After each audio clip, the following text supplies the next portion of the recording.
my face. And so sweat for battle. This is more than just a game. Breaking through the silence. It's time to stand up. Listen to the fear. It's time to rise up. Now is the moment.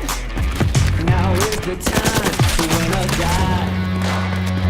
To win or die. To win or die. The moment you want so bad. Stand united.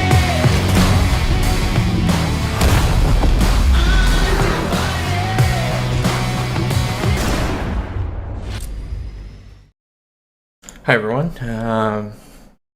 We'll talk about successful strategies here. I'm not even going to talk about hot dropping because that is super high risk versus very little reward.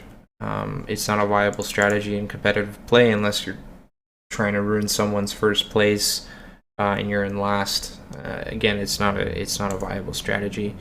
Let's try. I need one here that we're first, just so I can show you the different cycles.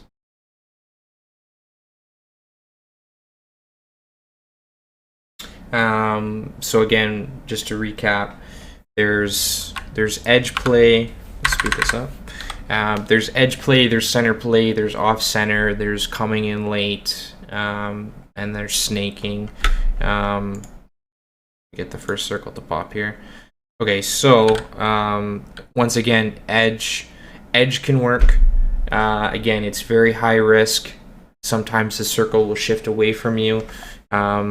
So like say me and my partner want to take this compound, no way in heck is it going to stay with us the whole time. Look how much land there is down here. In all these strategies, you have to be scouting and obtaining information about what compounds are available, who's left alive, like how many people, where is safe to rotate through. It's a lot of information gathering. Some people it's easy, some people it's hard. It'll take time. Not everyone's going to be a master the first couple times they do it. That's pretty much it for edge. You can get screwed. A team can roll up behind you through the gas. A team can gatekeep you. So say these people want to come in from Milta. They want to come into the zone. These guys can prevent them by shooting at them, blowing up cars near them or something like that, so they can't.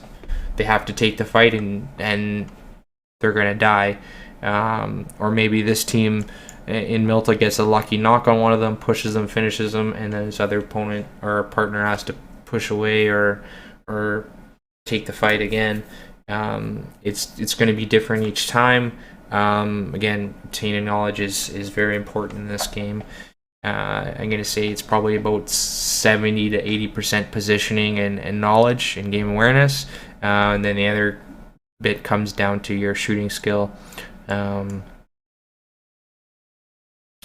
So next I'm going to say is center off center compound take. So see here we're doing some gatekeeping, preventing people from coming in to the circle. So like say my partner and I were playing for a center on that. We'd probably come somewhere into the military base or one of these hangars and hope for safety there. The only thing with coming in here, there probably is already people here. Let's fast forward a little bit and see if there is. I think we're on the bridge too long to know for sure. Yeah, see, there's already a person here, so we could fall into him. He could bait us into his building and kill both of us or something like that. So center play, in terms of a duo, more so want to roll together, just in case you run into a two-man group. In squad play, you'll find one person will be sent out early around the 2 to 3 minute mark once the game starts, as long as they have their loot that they can hold the compound by another scout or something like that for the time being. So you see here we kind of center up. There's a little hill we're playing here, I think. Yeah. So the public matches, there's the fog and stuff. More times in competitive, you'll see it's mostly sunset or sunrise or daytime. So fog shouldn't really be an issue, but in public games it is because of the dynamic weather system. So we're using center with the fog to our advantage, just so people can't see us roll up, because we were playing edge most of that time. We've adapted our play style. Now see here where we get stuck on edge again. So we want to try and center up. I try to go to that compound. My teammate calls out that there's someone there. So we're trying to take the fight just to get that compound and hopefully go around here or go to the next compound. Again, knowledge is power in this game, so every little bit helps. My teammate just downed that guy there. Hi everyone, welcome to section 5. We've already talked over some strategies. This one's going to be about solo strategies. We're going to review a game, place first in. A lot of key points from it. Even if I didn't win, I think positioning wise and just how the game ended up overall, there's a lot of key points we can talk about here. So I'm going to start it up.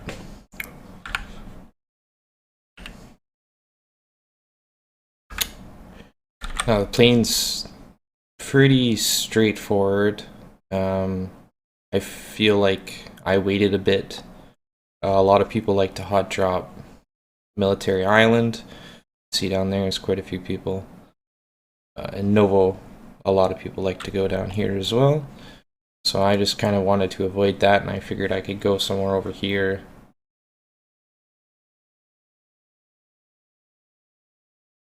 And a lot of people like to go Pachinki and school in solos. It's more so for the dropping aspect. But anyways, I'm trying to go West Coast, avoid people, but there's still, as you can see, quite a few people that came with me. 3 people to my south, 4 people right in line with me. It's 4 going into Gatka right now, which is absurd. There's only 6 buildings there, right? There's not a lot going on. To find the speed up here, make this a little less boring. Well, it's simply up.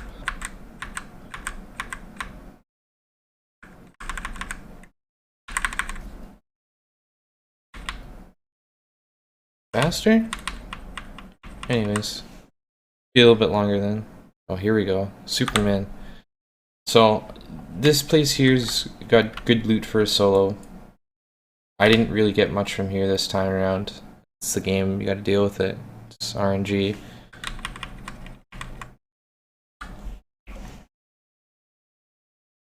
No one's in my near vicinity right now.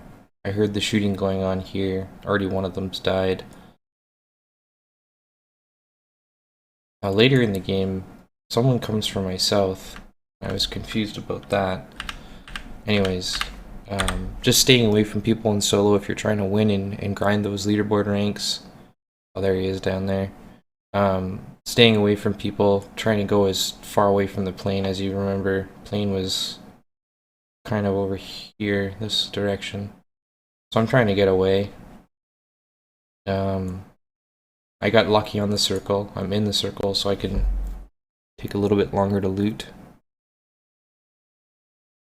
Skip forward a little bit.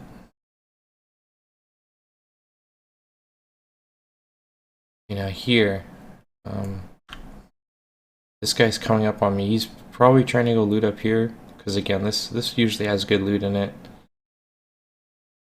Yeah, he's going straight forward. He realizes it's looted. Here I kind of put myself in a bad spot. I'm in the middle of a field. I don't really have much cover besides hay bales and such.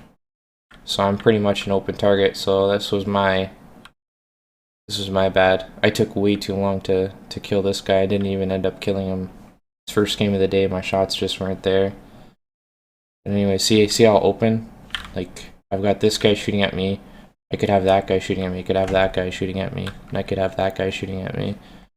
I put myself in a bad spot there. So having the awareness of if you have cover, if you're safe to move, people, how they can approach you. You gotta constantly be thinking about that as you're playing through the solos, because you don't have anyone to rely on but yourself. You see here, I'm going to this bike, and I'm just gonna get out of here. I finally realized that, you know what, this isn't worth it. I'm gonna go out early. There's still 43 people left. Second circle. I think I moved up, end up moving to the top of this hill. Yeah, and then this guy tries to come up on me. I drive by. Now, when you're trying to find a compound, if you're not 100% sure and you have a vehicle, best guess is to drive by, see what's going on, and then if you get shot at, you know someone's there. Sometimes people will sit in there and kind of bait you to come in. I've done it a few times. It works in solos. Sometimes it can backfire though if the player has better gun skill than you, or gets a lucky headshot when they're crashing your compound. It happens. There's another guy up here. He's just laying here with a shotgun. I'm pretty sure he heard my shots. He's probably trying to find out where we were. Now, I like this compound because you kind of, if you're playing in duos and squads, it's harder to push, but in solo, it's too much ground to cover. So I ended up staying here for another minute or so, and then I ended up leaving. I just wanted to see where the circle was going, because I don't really have any information about this whole eastern side of the circle. I just know this little area, what's what. Now see how this guy's driving by to make sure he doesn't get shot, and then he goes back. Exactly what I was talking about. If you have a vehicle, drive by. Usually people try to defend their territory so that you don't come in. Like this guy's doing. He probably heard my bike. He started scouting that way. Now here, I was originally planning to crash this compound, but I heard all that shooting, so I said, no, we'll go to the next one. I like to approach this one exactly how I did here. Crash the warehouse, or you crash this side if you can, and make your way in. If you crash this, see this little wall around here? You gotta jump over that wall, and that gives your opponent the edge trying to shoot you. Or you can jump over it how I did there. I scouted out, I'm clearing the rooms, making sure no one's in there, and then I want to scope out what's going on around me. Again, this compound's more so a duo or a squad hold. Again, I just find it to be a very good positioning, especially based on where the circle is right now. I'm pretty central. The circle should stay on me for the rest of the game, if not at least another circle or two, and that'll give me time to plan out my next move. See here, there's not too many people to my east, which is good.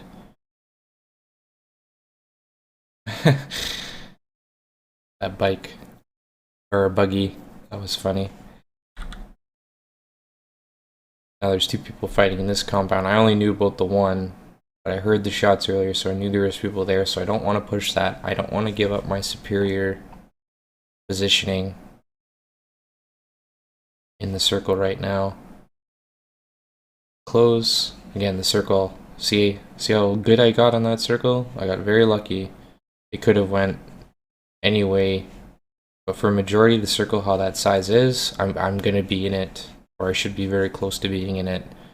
Now, not all the time am I gonna get lucky like that and get that perfect circle. This is the guy that was laying with the shotgun earlier. Maybe he gets a crate. Now the crate, I'm sure you guys already know, it's a special weapon in it. Where it is, probably still in the sky, yeah. Little crate. level 3 gear, which is superior in every aspect. This guy just crashes it. I'm pretty sure I shoot him. Or I miss. No, I hit him. Someone else killed him. I see how I'm constantly checking my surroundings. See, I mentioned how I push this warehouse there. I want to hold this for now because there's got to be people on this side of the circle. I know I was shooting at someone on this hill. They could do the same to me and push me. See, I already killed one person there. Shooting at another person over here. I think someone else ends up getting the kill on that. Or the circle takes him. I not remember. We'll find out in a second here. I'm holding my ground. He died to the circle. This guy ends up hitting me a couple of times. I'm pretty low. This is a bad spot for me to be in. I want to get back into that warehouse as soon as I can. And then hold this angle. Because I know there's one guy there. I don't know anything about this whole side, so that's my bad for not staying in one of these two buildings so I can have the view to know what's going on, because right now someone could have snuck in any of these three buildings, and then if I have to leave they could shoot in the back.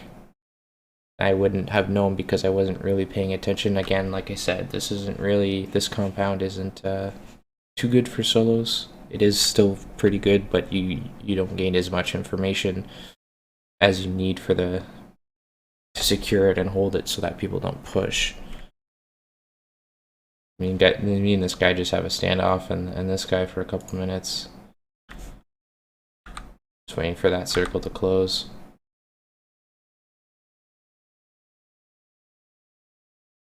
I'm scouting because I didn't see him go to the left over here. I don't want him to come too close. Then I see him. Then I shoot. I lose visual because of the trees. Now I have to move. So now I'm thinking, okay, what's on the hill? Can I move that way?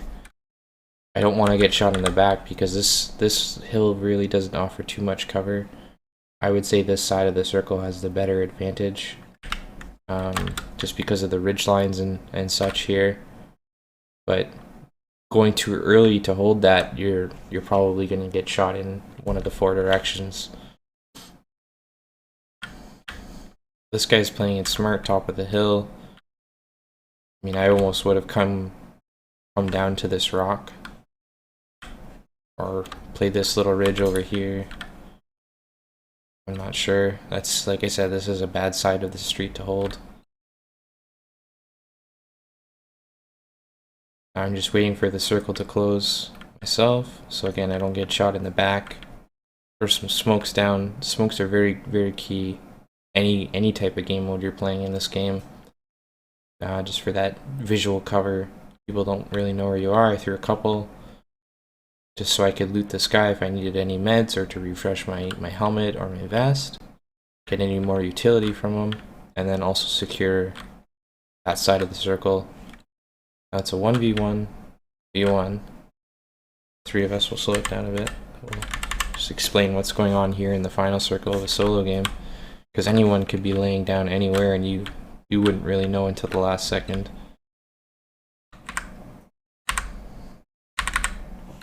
Up a little bit. So now that the circle's exposed itself, this becomes a viable side because the little ridge is here.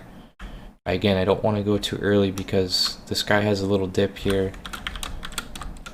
He can play and hold this side of the street. Not too well, but well enough that he could put up a fight with me, and I'm pretty sure he does. So I kill the guy, it's 1v1. Final circle. Throw your nades. And shoot. And taunt him there by shooting the ground.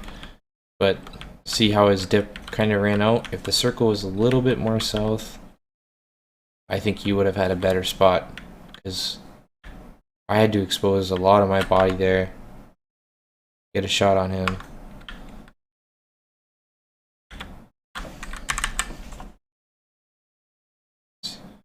See how much of my body I have to expose trying to shoot him, that makes it that much easier for him to kill me, and likewise for him. Just because we both have a little slant that will protect the both of us. So that's pretty much it. Key points for this one, again, if you're playing for leaderboard rank, or you're just trying to win games, drop away from people.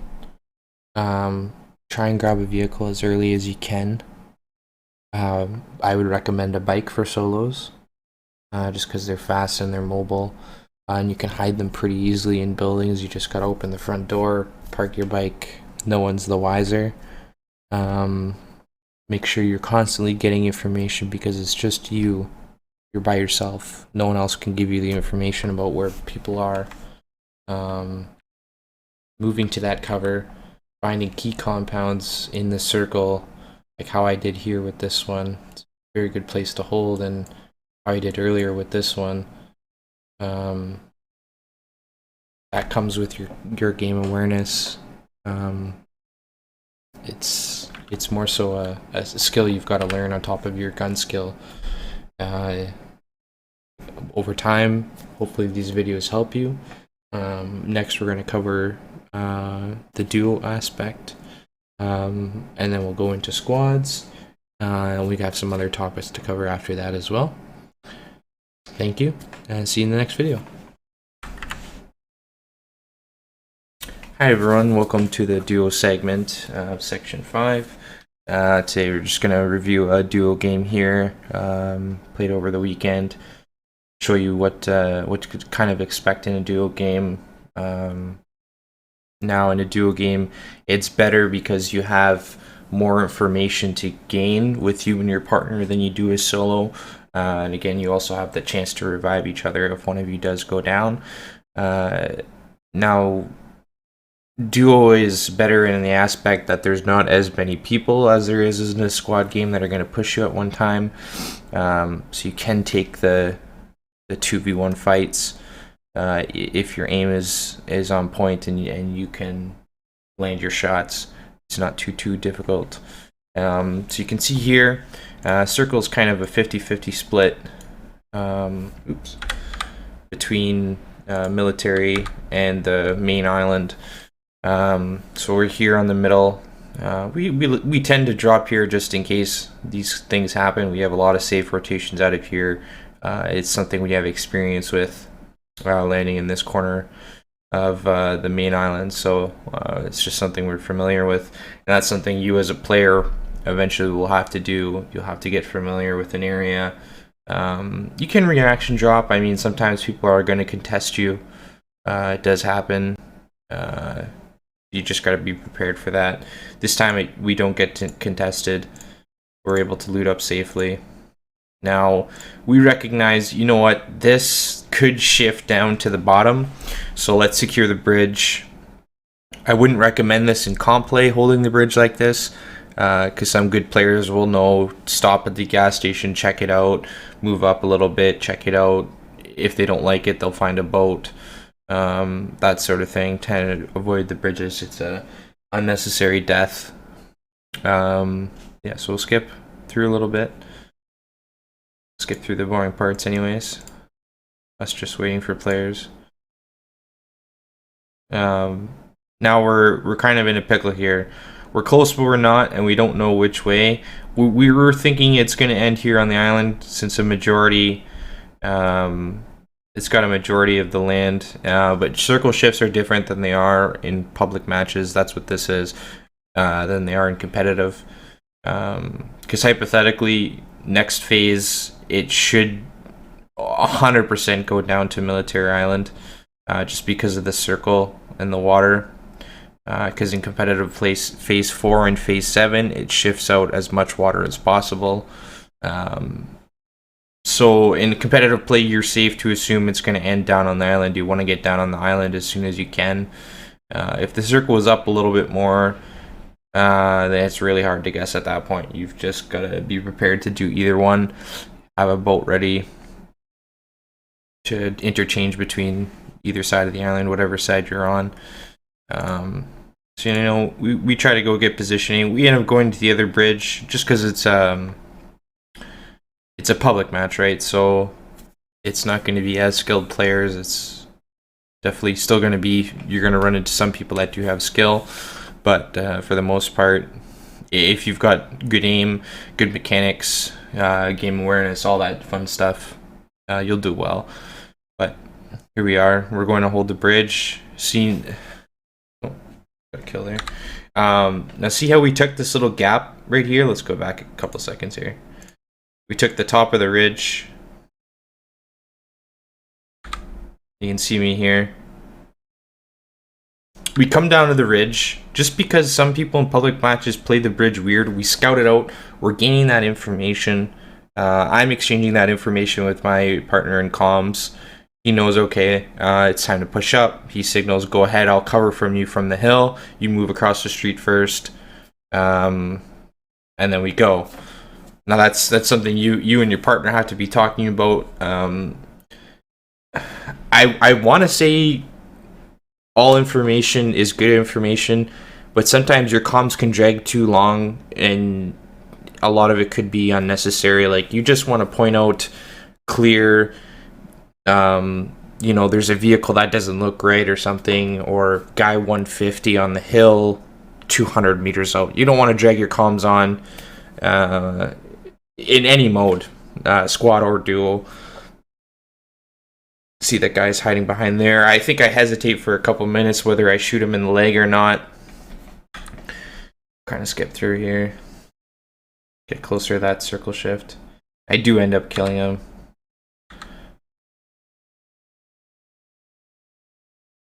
Now here's where the circle kind of screws us, right? See how it shifts back north? That's what I'm talking about, because this would never happen in competitive play. This amount of water left in the circle, that just doesn't happen. That's way too much water. It should have shifted down to Military Island, but it's a public match, so that's why we went to the bridge. Again, we're confident in our gun skills, so we felt that we could hold that if we needed to. There's no one down below us. We sat there and waited to make sure. You could see everyone else is on the north side of the island, so this is going to make it very difficult for us to push. Oh, they're out of my range. It's going to make it difficult for us to push in and find something that's secure, because right now the only information we can get on, we'll go to his view, the only information he can obtain is the lighthouse, we call this glass, and the shore, which isn't in. And I think he can gain a little bit of information up here. Not too much. I think these guys just got down from someone in the circle up there. There's not a lot of information we can gain. So for the most part, we're going into this blind. You want to put yourself in a position all the time where you can gain as much information as you can. Again, information is key. Knowing if someone's there, how you're going to position around them or to them if you need to crash their compound. See, this group just gets wiped, probably in a bad positioning, not able to get the safe res. I don't think we were aware of that because we were both looking south at the time. Someone smart, they took the boat, but I was on the bridge. I think I end up knocking or killing both of them, actually. I think the way this is going to go, we shouldn't have made it as far as we did. It's just lucky for us that there were so many people congested in this northwestern corner that it cleared a lot of the teams off the bridge. There was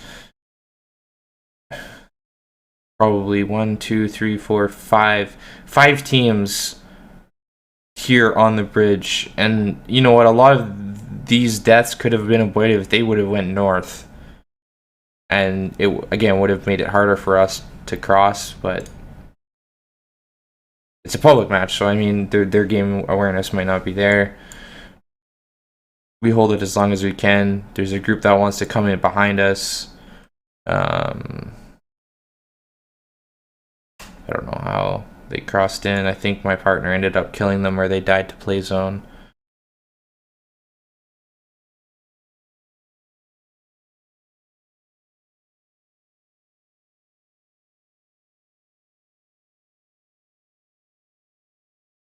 They're probably so confused at this point where they're getting shot from. So he doesn't have a silencer on, so he's fully audible about... Yeah, he ended up killing them. So let's skip ahead. We'll show you how we rotate here. This is the importance of having a vehicle ready. I mean, we had to go in the gas a little bit and take some damage, but sometimes you gotta do what you gotta do. Now, I go first because his bike and his player health is lower than mine. So I go in first. I take the damage. He might have died there in that situation. Again, you've got to be exchanging that information. We just crashed this little dip here. It's a really good dip. Right there, if you're interested. This whole ridge right here where we're standing is really good cover. So that's just south of Pochinki, near this little 4 stack of houses. Now we're just actively clearing, making sure, because again, we came into this spot with little to no information. So again, we're trying to recoup what's going on, who's around us, what's safe to move to. Just again, as much information as you can is going to help you get through these games and hopefully help you succeed. Now, there's no one in that compound, and the whole time we were freaking out because again, we don't have the information, so we wanna be able to move here without getting shot in the back from that compound, or the yellows down south that I keep actively checking here. I'm gonna put tab on. I'm gonna put X-ray, and then in the final circles, you want to have a full boost going. One for the movement speed. You get a speed boost at 60%. I threw the smoke grenade off his head. 60% for the movement speed. There's a health buff, or healing buff, sorry. I think it's greater than 85 or 90.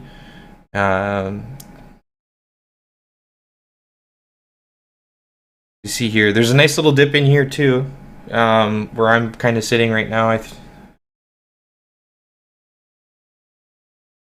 It's going to cover us for most of that compound. It's unfortunate we have to move, but it is what it is. Let's see what the rest of the players are doing. So now there's 3 teams here fighting. I don't know. These guys are just laying down. I think they're just playing for a win. The guy has level 3 gear. I'm not sure if they're not confident in their shots or they just want to get a higher positioning. I mean, they've got to move. So, I mean, as 2, they should be seeing that there's 7 alive. We have the numbers. Now this guy's going to die to zone.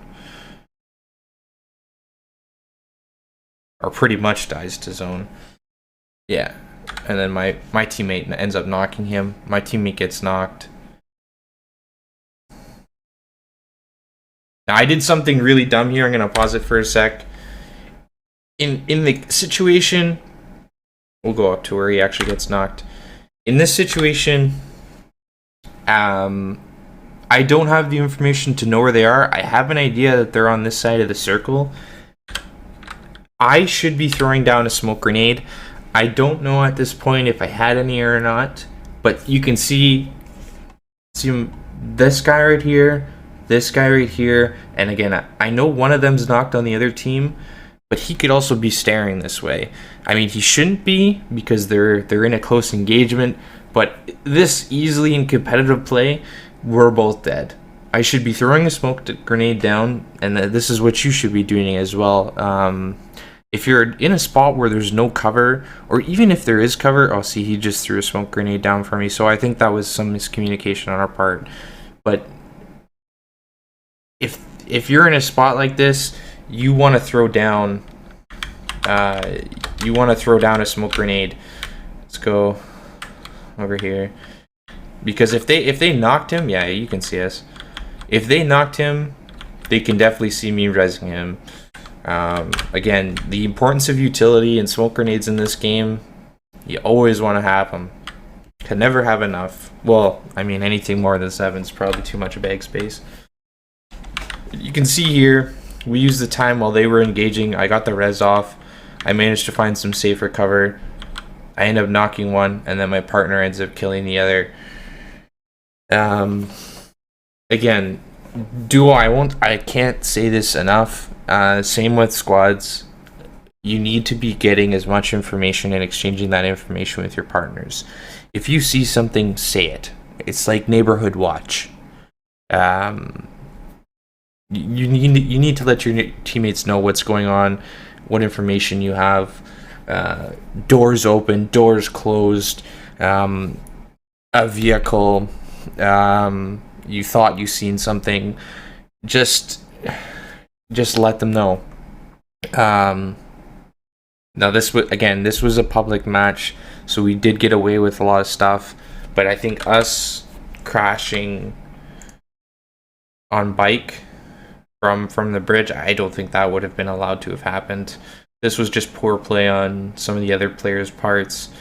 Like this team here easily could have gone to gas station and then gone north, but they didn't. I don't know. But that should just about do it for duo. Next we're going to move on to squad. Then we'll get more into replays and forming teams and that sort of stuff. And I'll go down and break down the cycles of each circle. This is just explaining the mode and kind of how they work. Alright, thanks. Hi everyone, welcome to the squad portion of the strategies. Started off here in the plane, speed it up a little bit. This game we ended up going Pochinki. Just for a little bit of action off the start. See here, plane's pretty central, east to west. We ended up winning this game. I know myself, I had 8 kills, and I think we had around 15 as a group. See how many teams here are in Pochinki. Now me personally, I don't like hot dropping like this. You could go out early, is a big risk. Just something I know. If you're trying to grind those leaderboard ranks and get some wins, it's not really the best strategy. But there's a couple key things we did here in the mid and late game that I want to point out. But for now, we'll just watch and see what happens. We can skip ahead a little bit after the fights.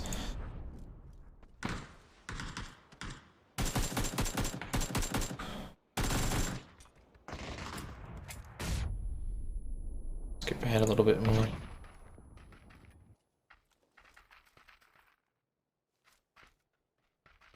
So now the key to squads, the reason I don't like hot dropping, you want to try and keep 4 alive the whole time. Losing one member could be the difference in a fight. Fighting 3v4 or even fighting 2v4, you're putting yourself at a disadvantage. It is just a public game, so it's not too big of a deal, but in competitive play, other teams are definitely going to take advantage of that. So you can see here we're all grabbing vehicles, trying to leave, find better positioning in the circle. Yes, we have it. I think we end up going up north. I think around here is where we end up. Skip ahead while we transition here.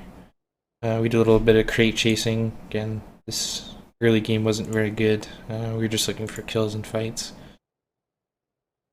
Skip ahead. So this would be the mid to late game transition. The circle's fairly small. There's only 30 people alive. Again, we go for another crate here as a team. We end up scouting and seeing that this compound where my mouse is free. So we end up going here. Then we decided that once the circle closes here,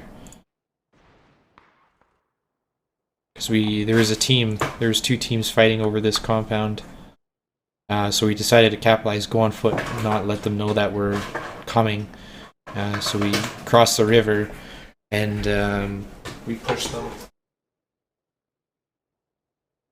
We end up taking the compound. Skip ahead a little bit. Show you.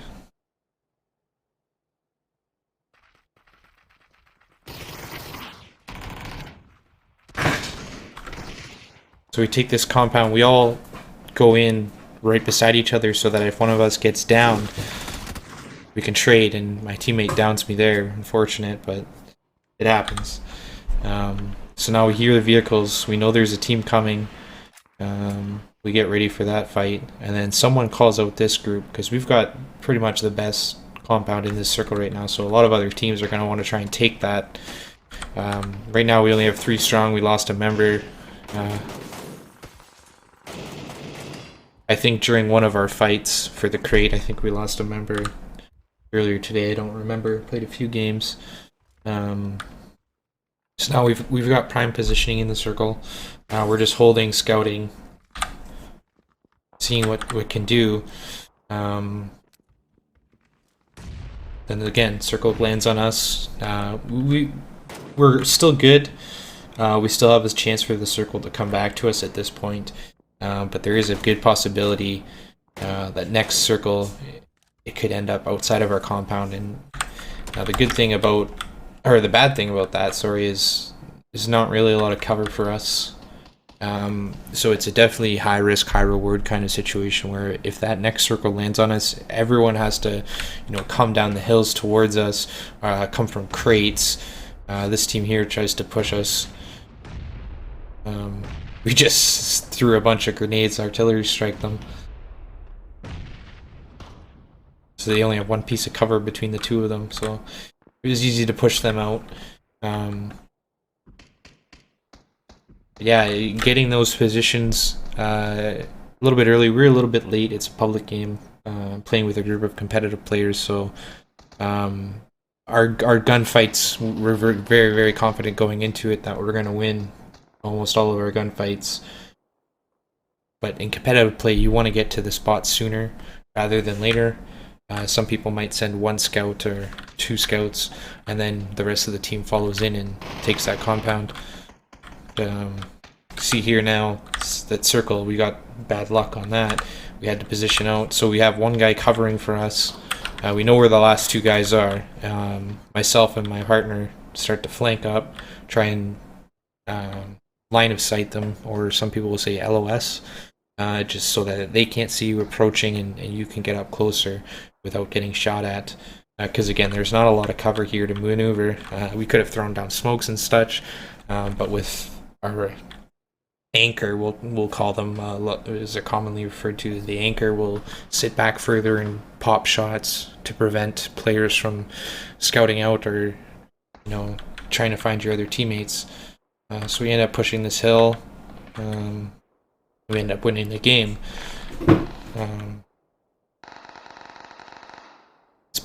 It was a good game.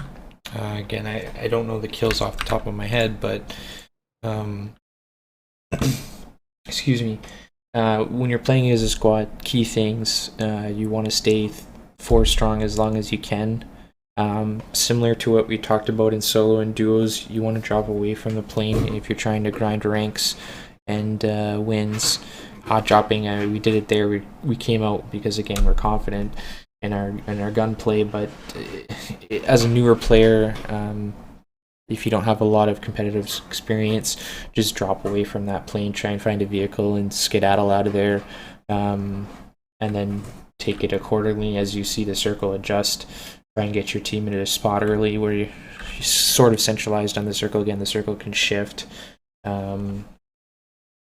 Just try to take advantage as much as you can. Try to limit your fights unless you have a superior position on the opponent. It's just you've got to take every edge that you can in a squad game. So again, you lose that member, you put you and yourself, or yourself and your team, sorry, at a huge disadvantage. It sometimes can backfire on you. But next we're going to go over how to form a team, the different roles of each player in the team if you want to take that next step to competitive, because there's different roles you can assign. We talked about the anchor. There's flanks, snipers, scout, support. It's not, you gotta find a mixture, and we'll talk about that in the next video, and I'll catch you there. Hi everyone, welcome to the last lecture of section 5. Today we're going to be talking about forming a strong team. Got 2 subsections here, text-based, just so you guys can either pause the video, write it down. If not, I'll throw it in the text below. So we'll start off with member characteristics, traits, basic traits you're looking for in players are going to be recruiting or trying to join a team. First one will be non-toxic. This is a big thing to watch out for. You can tell 2 or 3 games in playing with someone if they're going to be a flamer, someone that gets mad, rages. These are all keywords a lot of you might be familiar with already. What I mean is, are they getting upset at every little thing that goes wrong or doesn't go their way? Or if someone disagrees with them, they start getting mad, saying they're the best, blah, blah, blah, blah. If you're the best, you'd already be on a pro team, bud, so take it down a notch. It just puts a bad mood on everyone in the group. Something you got to try and avoid if you can at all costs. It's only going to hinder you in the long run. Been there a few times, and it just makes me not want to play for a day or two. Just avoid it. Just stay clear. Number 2, time and willingness to better themselves. What I mean by this is you don't want to be playing with or recruiting people that are only going to play an hour a day, maybe 2 hours. Tournaments range from 2 to 4 hours, because usually you're playing 4 or 5 games at least, and then breaks in between and stuff like that. So that doesn't give you any time to warm up, B, scout your opponents. You got to find people that are going to want to play, and while they're playing, get better. Do video review, scouting. What is B team like? What is C team drop? All stuff you gotta go and see if these people are willing to do. They might say it, but are they actually gonna do it? And again, you can find that out pretty quick, just interacting them with a couple days. Number 3, consistency playing. How are they playing? What I mean by this, are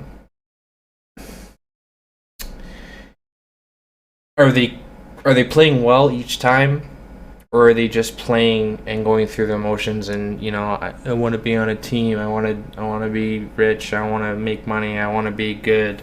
Kind of doesn't work that way. You got to be playing. You got to kind of want to better yourself. So making sure that they're playing their best all the time is a key thing. I mean, you can tell, again, playing with them, if they're consistent players. So next we'll go on to roles. These are roles that each member on the team is going to fulfill.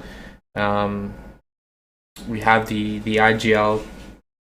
Usually this player has the most in-game awareness in terms of compounds that are safe, good to hold, or compounds that are easy to push. If there's little dips and divots around the map that you can hide in, if compounds are taken. This person is probably at least the smartest in a game sense measure. Sometimes people have their best shooter as their IGL. Your IGL spends a lot of time in the map and navigating and trying to get each player where they need to be, so it kind of... You can have them as the co-IGL like I have here in number 2, someone that can kind of do both, but your IGL is your main shot caller. The reason you'd want to have a co-IGL, just in case people feel that the call that the IGL is making in the game isn't the right call for the group. in order to advance throughout the game. Next, we'd have your fragger and support.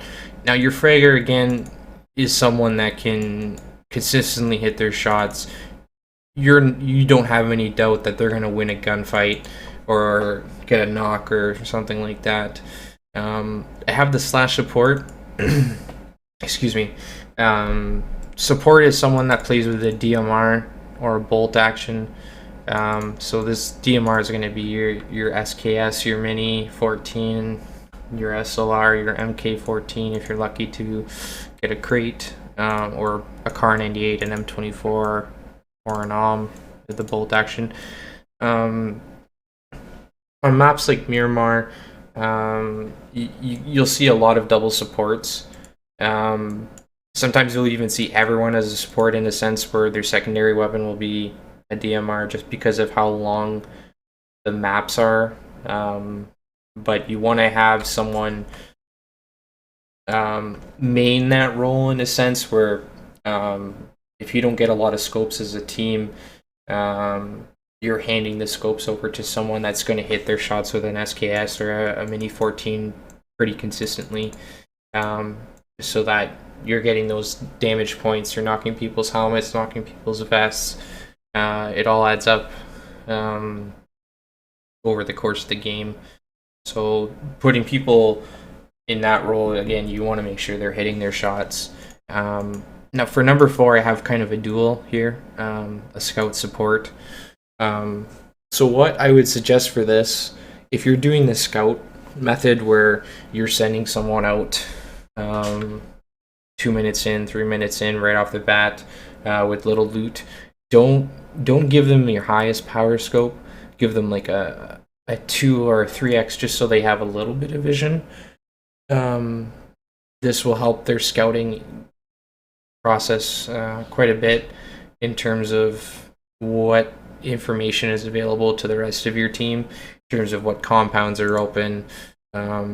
Because if this person dies during scout, they're handing that scope over to another team. So say the other team doesn't have a scope and you're giving them an 8x or a 4x,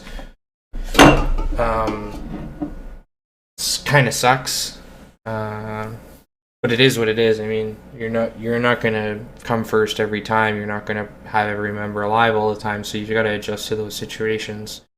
So that's kind of it. Again, I'll throw this down in the text box. If there's anything you want to clarify, just ask me a question. I'll answer right away. I know this is a lot to take in terms of roles, because you might just think, well, everyone just picks up a gun.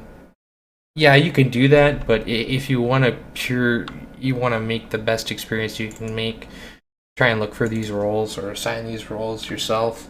Playing with your team when you're looking. That's pretty much it. We've done section 5. Next we move on to section 6 with replays.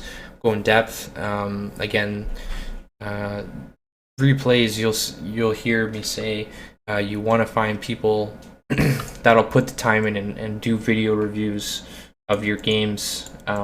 So we'll go through that and I'll explain that better.